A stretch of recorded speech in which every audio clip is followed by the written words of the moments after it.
Hi there, my name is Chase Hanson and I'm the new Accounts Receivable Manager. You mind if I take a seat? Thank you. It's good to meet you.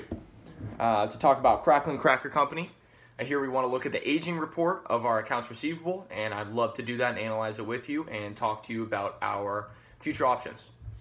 So the first thing I did is I looked at our aging report, looked at some of the numbers, found we had $19,382,201 in current account receivable from 2019. 70% of this is overdue by 0 to 30 days, 20% is overdue by 31 to 60, 9% is 61 to 90, and 1% is more than 90 days out. This is good. We want a lower number the farther as it gets out. 1% more than 90 days out is pretty solid. However, that is still hundreds of thousands of dollars. Our accounts receivable turnover ratio is 14.91 for 2019, and our day sales outstanding are 21.83 for 2019. So now diving into a little bit of analysis of this, our total accounts receivable balance is about 20%, 19.55% lower from 2018. Hopefully this is a result of more people paying in cash and not less sales, but that is something to look into. Our overdue invoices of 90 days or more is 1%, a little bit less than 1% of our total accounts receivable. This is good because as time goes on, there's a less chance of us getting paid by the debtor and a higher chance of this debt turning into bad debt and not getting the money, possibly having to turn it over to a collection agency. So the lower percent here, the better. We'd like to get this number to 0, but that's not really reasonable, but 1% is really good. Next to our accounts receivable turnover ratio, which measures our collection efficiency, essentially of getting the money from our debtors. 14.91 means that our company converted our accounts receivable into cash 14.91 times throughout the year. This is more than once a month, which is pretty good. Anything from 5 to 10 is usually considered pretty good. Once every 1 to 2 months is solid. So 14.91 is above average. A higher number is better because you're getting more cash flow. You're turning those debts into cash sooner and quicker.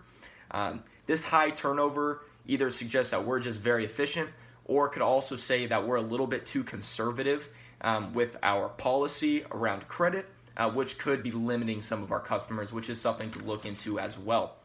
And then finally to our day sales outstanding, which sits at 21.83. This measures the average number of days that it takes our company to collect on payments from our debtors. 21.83 is right in the middle. It's not bad, it's not great. Anything below 40 is considered pretty good. Industry average, anything above 40 is not good. So 21.83, not bad. A lower number is better though. Essentially means the less time it takes. It's very correlated with the accounts receivable turnover ratio. How fast we can turn our debts into cash, which in turn will allow us to go out and give out even more product and turn that into capital and profits. So that's pretty much sums up my analysis of our aging report. Now I was also asked by the manager to talk about why it's important to collect on our trade credit. And I really came up with 3 broad ideas around trade credit. And why we should capitalize on it is 1, essentially limits our bad debts. If we don't go out and collect on our debts, they will turn into bad debt, which bad debt essentially means it's gone on too long. We know we're not going to get the money anymore. Our debtor is not going to pay us. From here, you have a couple options. You just let the debt ride and you take the hit on the cash flow and the company, or you can sell it off to a collection agency, which is usually better, but you only get 50 to 60 to 70% of the total debt, and the collection agency has fees that we also have to pay.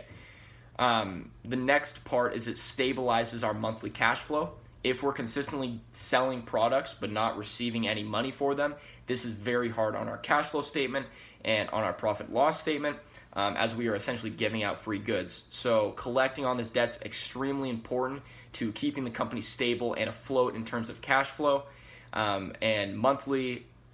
We need capital to keep reinvesting and buying new products, so if we don't have that, it will be extremely hard to finance those projects. And then finally, it stabilizes and improves the working capital cycle, which is essentially how we convert our assets to cash. when we're giving out and selling our assets but not receiving cash for them, we're not finalizing that working capital cycle. So essentially it goes unfinished until we finally receive that credit from our debtor. So that's very important to do, to work on our capital or our working capital cycle, so that it's not gone undone.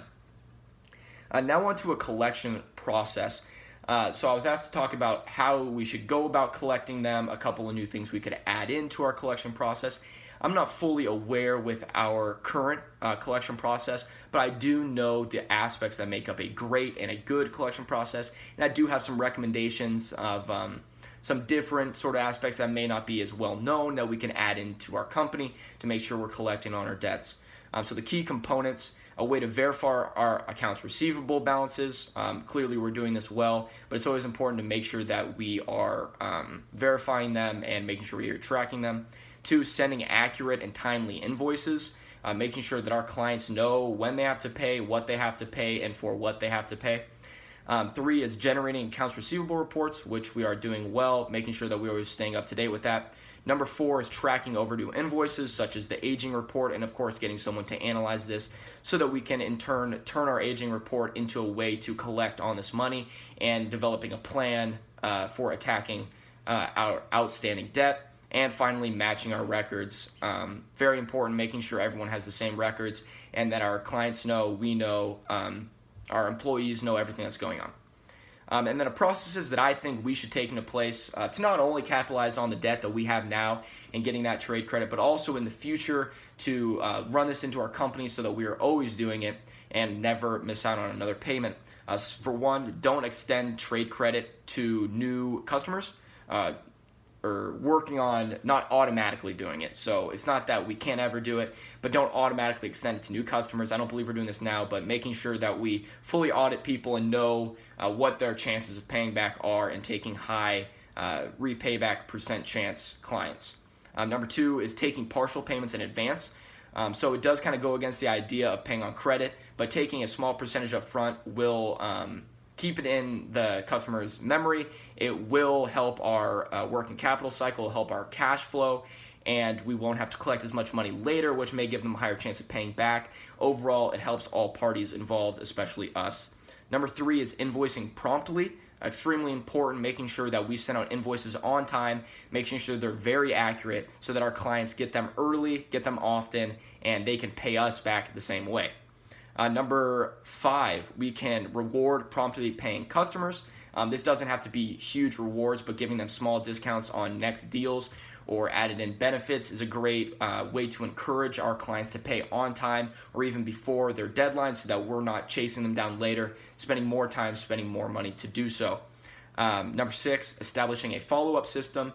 Clearly, not everyone's going to pay on time, so we do need a way to contact and track down these clients so that our debts don't turn into bad debts, or at least less of them do, because we don't want to be missing out on money. It's very hard on our company, so following up with them, extremely important. And lastly, turning really far overdue accounts into a collection agency. Of course, we don't want any bad debt, but eventually it's going to happen, and when it does, we need to cut our losses, just like in the casino. And you need to go to a collection agency, sell it off for 60, 70, whatever percent you can get, pay the small fee, take our debts, and be done with it. It's not worth fighting for another 90 days. After 90 days are over, 120 days, cut our losses, go to a collection agency. That wraps up my report. I was asked to answer a few questions here. Firstly, why is it more difficult to collect on accounts receivable as they get older? Essentially, the clients that can and will pay usually pay up front. If they forget, we contact them, then they pay. It's usually the people that are unable or unwilling to pay, and their accounts range out longer and longer. Also, clients tend to forget, it's harder to reach them, and as it goes out, they don't really want to pay. The time, the value just diminishes. They've used up the product, or the company's gone out of business, so they don't repay. And why should billing not occur until after the goods are shipped? Essentially, if invoices go out and there is a problem with the shipping, then the clients don't have their goods and we're asking them to pay, and it gets rid of the whole purpose of prepaying, or whole purpose of paying on credit. Now it became a credit payment and a prepayment. So that wraps up my report. Thank you very much for your time, and if you have any more questions, I'd be happy to talk to you after this. Thank you very much.